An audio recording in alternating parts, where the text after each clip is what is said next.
Pride and Prejudice by Jane Austen. Chapter 6.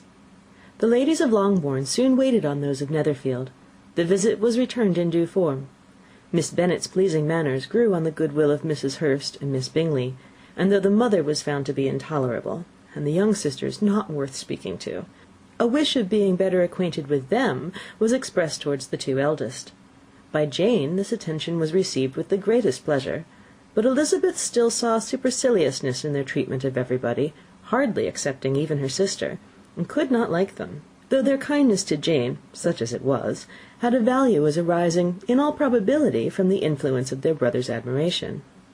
It was generally evident whenever they met that he did admire her, and to her it was equally evident that Jane was yielding to the preference which she had begun to entertain for him from the first, and was in a way to be very much in love. But she considered with pleasure that it was not likely to be discovered by the world in general, since Jane united, with great strength of feeling, a composure of temper and a uniform cheerfulness of manner which would guard her from the suspicions of the impertinent. She mentioned this to her friend Miss Lucas. "It may perhaps be pleasant," replied Charlotte, "to be able to impose on the public in such a case, but it is sometimes a disadvantage to be so very guarded. If a woman conceals her affection with the same skill from the object of it, she may lose the opportunity of fixing him, and it will then be but poor consolation to believe the world equally in the dark. There is so much of gratitude or vanity in almost every attachment, that it's not safe to leave any to itself. We can all begin freely, a slight preference is natural enough, but there are few of us who have heart enough to be really in love without encouragement. In 9 cases out of 10, a woman had better show more affection than she feels.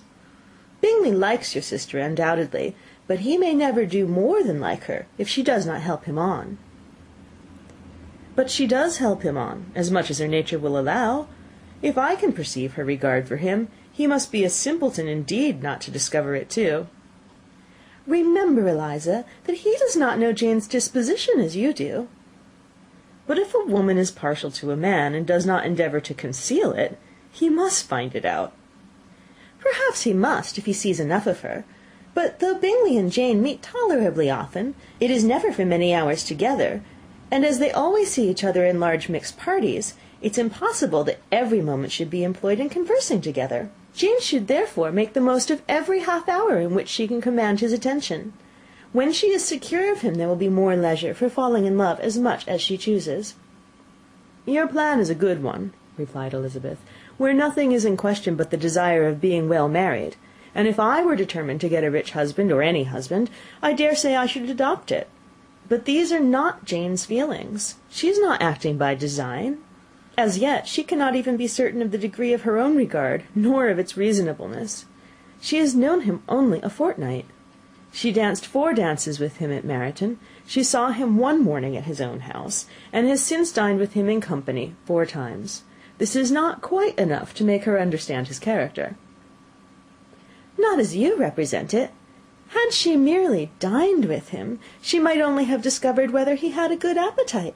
But you must remember that 4 evenings have also been spent together, and 4 evenings may do a great deal."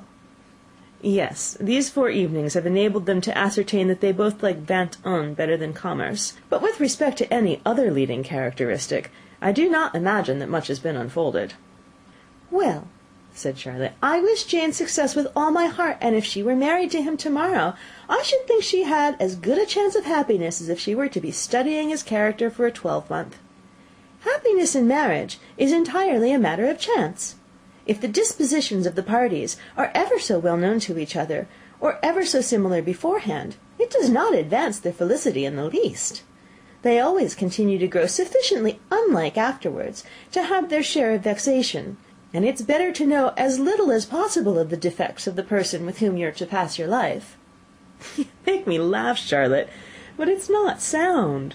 You know it's not sound, and you would never act this way yourself." Occupied in observing Mr. Bingley's attentions to her sister, Elizabeth was far from suspecting that she was herself becoming an object of some interest in the eyes of his friend. Mr. Darcy had at first scarcely allowed her to be pretty. He had looked at her without admiration at the ball, and when next they met, he looked at her only to criticise. But no sooner had he made it clear to himself and to his friends that she hardly had a good feature in her face, than he began to find it was rendered uncommonly intelligent by the beautiful expression of her dark eyes. To this discovery succeeded some others equally mortifying.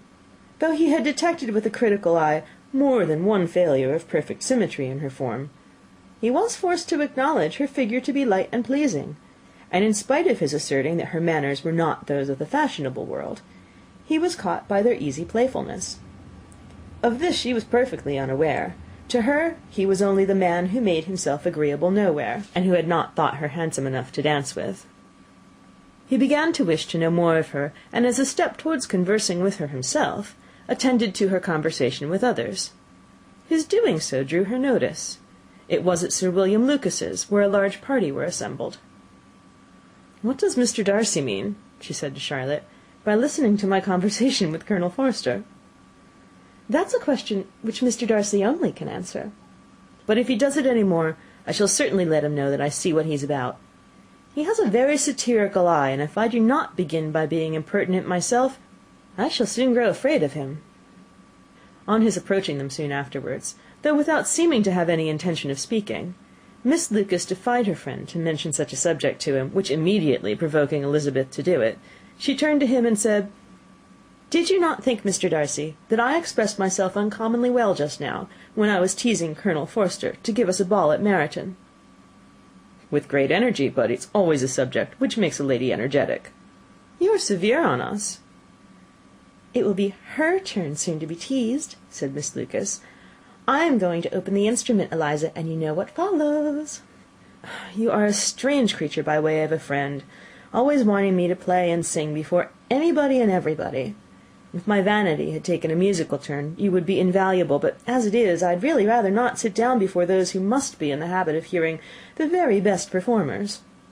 On Miss Lucas's persevering, however, she added, "Very well, if it must be so, it must," and gravely glancing at Mr. Darcy, "There's a fine old saying, which everybody here is of course familiar with, 'Keep your breath to cool your porridge,' and I shall keep mine to swell my song." Her performance was pleasing, though by no means capital. After a song or two, and before she could reply to entreaties of several that she would sing again, she was eagerly succeeded at the instrument by her sister Mary, who, having, in consequence of being the only plain one in the family, worked hard for knowledge and accomplishments, and was always impatient for display. Mary had neither genius nor taste, and though vanity had given her application, it had given her likewise a pedantic air and conceited manner, which would have injured a higher degree of excellence than she had reached.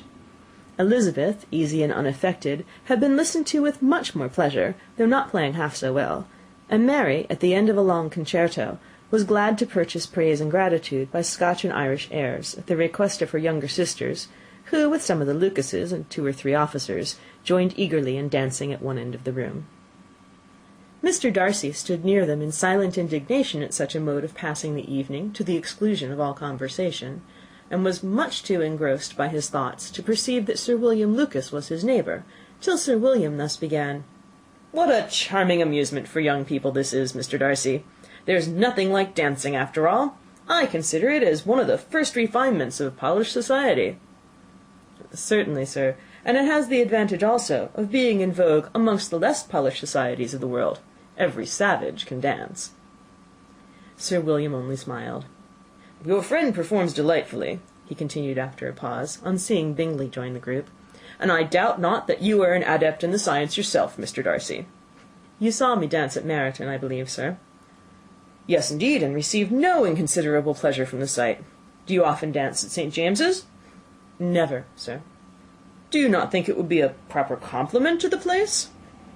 "It is a compliment which I never pay to any place, if I can avoid it." "You have a house in town, I conclude." Mr. Darcy bowed. "I had once some thought of fixing in town myself, for I am fond of superior society, but I did not feel quite certain that the air of London would agree with Lady Lucas." He paused in hopes of an answer, but his companion was not disposed to make any, and Elizabeth, at that instant, moving towards them, he was struck with the action of doing a very gallant thing, and called out to her, "My dear Miss Eliza, why are you not dancing? Mr. Darcy, you must allow me to present this young lady to you as a very desirable partner. You cannot refuse to dance, I am sure, when so much beauty is before you." And taking her hand, he would have given it to Mr. Darcy, who, though extremely surprised, was not unwilling to receive it, when she instantly drew back, and said with some discomposure to Sir William, "Indeed, sir, I have not the least intention of dancing. I entreat you not to suppose that I move this way in order to beg for a partner."